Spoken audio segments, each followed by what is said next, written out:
কুমারী নারীর চেয়েও বিশ্বনবী বেশি লাজুক ছিলেন। সুবহানাল্লাহ।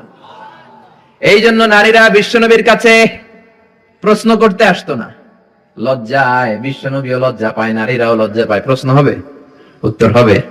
এই জন্য আল্লাহ বললেন, নবী সাহাবারা আপনার কাছে আসে, প্রশ্ন করে, দৈনন্দিন জীবনের জীবন ঘনিষ্ঠ বিষয়গুলো জেনে যায়, নারীরা আসতে পারে না। এই জন্য আমি আপনার বিবির সংখ্যা বাড়িয়ে দিলাম, সব নারীরা আপনার বিবির কাছ থেকে মাসালা জেনে নিবে। অনেকে বলে বিশ্বনবী নারীর দেহ ভোগ করার জন্য 13টা বিয়ে করছে। কপাল পোড়া, কপাল পোড়া। আমার নবীর ইতিহাসই জানে না। বিশ্বনবীর প্রথম বিয়েটা ছিল 25 বছরের বয়সে। কত বছর? ওনার বয়স ছিল 25। বিয়ে করেছেন সাইয়েদাতুনা খাদিজাকে, ওনার বয়স ছিল 40। একটা নারী ছিল, এই মহিলাকে বিয়ে করলেন বিশ্বনবী মুহাম্মদ সাল্লাল্লাহু।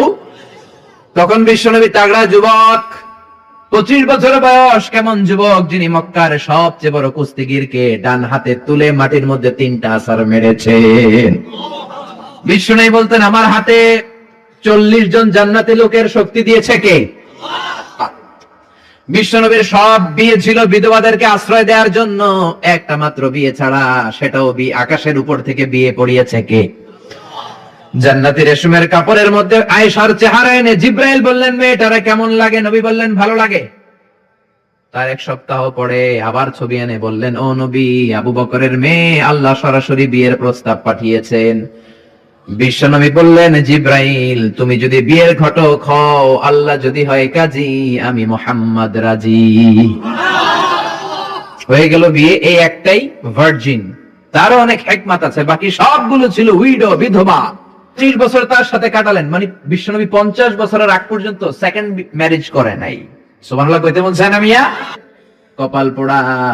এরা বলে নারী লোভী মুহাম্মদ 13টা বিয়ে করেছে। নাস্তিকেরা বলে পড়েন নাউযুবিল্লাহ। 4টা কারণে বিশ্বনবীর এতগুলো বিয়ে হয়েছে। জোরে বলেন কয়টা? একটা হচ্ছে এডুকেশনাল কজ, একটা হচ্ছে লিগ্যাল কজ, একটা হচ্ছে সোশ্যাল কজ, আর একটা হচ্ছে পলিটিক্যাল কজ।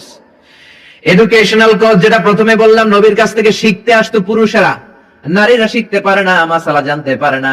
আল্লাহ বললেন, বেশি করে বিয়ে করো, মাসালাগুলো তোমার বিবিদের কাছে জানাও। হায়েজ নেফাজের মাসালা, বিয়ে করলে স্বামী স্ত্রীর দাম্পত্য জীবনের মাসালা। ও নবী, তুমিও বলতে লজ্জা পাও, নারীরা শুনতে লজ্জা পায়, তোমার বিবিদের কাছ থেকে এসে এসে শিখে যাবে রে নবী। 1 নম্বর কজ এডুকেশনাল। 2 নম্বর লিগ্যাল। অনেকে ছেলে দত্তক রাখে, পালক পুত্র। খবরদার, পালক পুত্র কোনদিন আপনার আপন পুত্র হতে পারে। যায়েদ বিন হারিসাকে বিশ্বনবী ছেলের মতো রাখলেন। সবাই বলতে আরম্ভ করলো, যায়েদ বিন মুহাম্মদ, মুহাম্মদের ছেলে যায়েদ। আসলে কি মুহাম্মদ সাল্লাল্লাহু আলাইহি ওয়াসাল্লামের ছেলে? না, হারেসার ছেলে।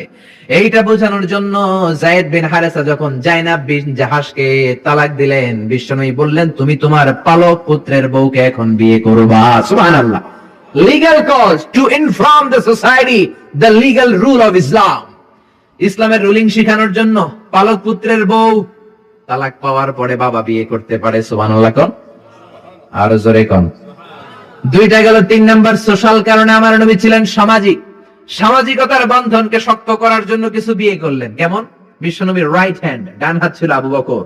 আল্লাহ বললেন, তোমার যেহেতু ডান হাত, বিয়েটা করলে তো আরো শক্ত হবে ডান হাত, ঠিক কি না? আবু বকরের মেয়ের সাথে বিয়ে। বিশ্বনবীর লেফট হ্যান্ড, বা হাত ছিল ওমর। সারে বিয়ে করলেন, এও তালাক খাওয়া। ডান হাত বাম হাত, এই যে সোশ্যাল কারণে বিশ্বনবী বিয়ে করলেন। 4 খলিফা। 4 খলিফার প্রথম 2 জন বিশ্বনবীর শ্বশুর, পরের 2 জন বিশ্বনবীর জামাই। সুবহানাল্লাহ। বাড়িতে যে বলেন আল্লাহু আকবার। আবু বকর, সাইয়েদনা ওমর বিশ্বনবীর শ্বশুর। আর ওসমানকে দিলেন 2 মেয়ে, আলীরে দিলেন 1 মেয়ে। আল্লাহু আকবার। এই সোশ্যাল কারণে বিশ্বনবীর বিয়ের সংখ্যা বেড়েছে। সর্বশেষ হচ্ছে পলিটিক্যাল, রাজনৈতিক কারণে। কি রাজনৈতিক কারণ? বনুল মুস্তালাকে বিশ্বনবী যুদ্ধ করলেন।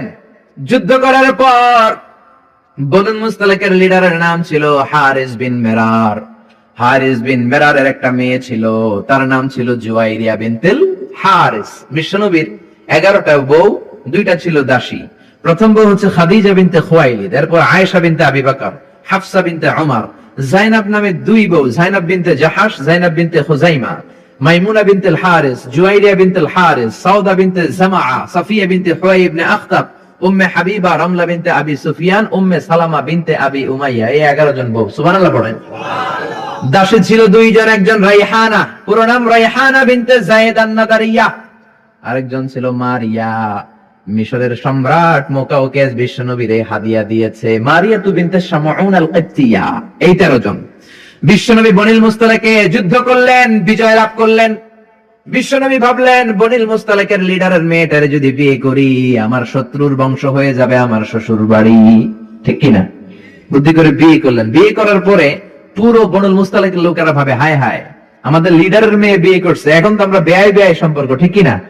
আর কিলাকিলির দরকার নাই, আর তলোয়ার নিয়ে মারামারির দরকার নাই, তলোয়ার ফালা, সবাই একসাথে জড়ো হয়ে অ্যাসেম্বলি কর। মুহাম্মদ রে ডাক। বিশ্বনবী আসলেন। এবার সবাই বলল মুহাম্মদ আমাদেরকে পড়িয়ে দাও লা ইলাহা ইল্লাল্লাহু মুহাম্মাদুর রাসূলুল্লাহ। দেহ ভোগের জন্য মুহাম্মদ একটা বিয়েও করে নাই, যে বলেন ঠিক কিনা? এডুকেশনাল কারণ, লিগ্যাল কারণ, সোশ্যাল কারণ, পলিটিক্যাল কারণ। আবার ইহুদির এক মেয়েকে বিয়ে করলেন বিশ্বনবী, সাফিয়া। খায়বারের যুদ্ধের পরে ওই বিয়ের পরেও শত শত ইহুদি কালিমা পড়ে মুসলমান হয়েছে।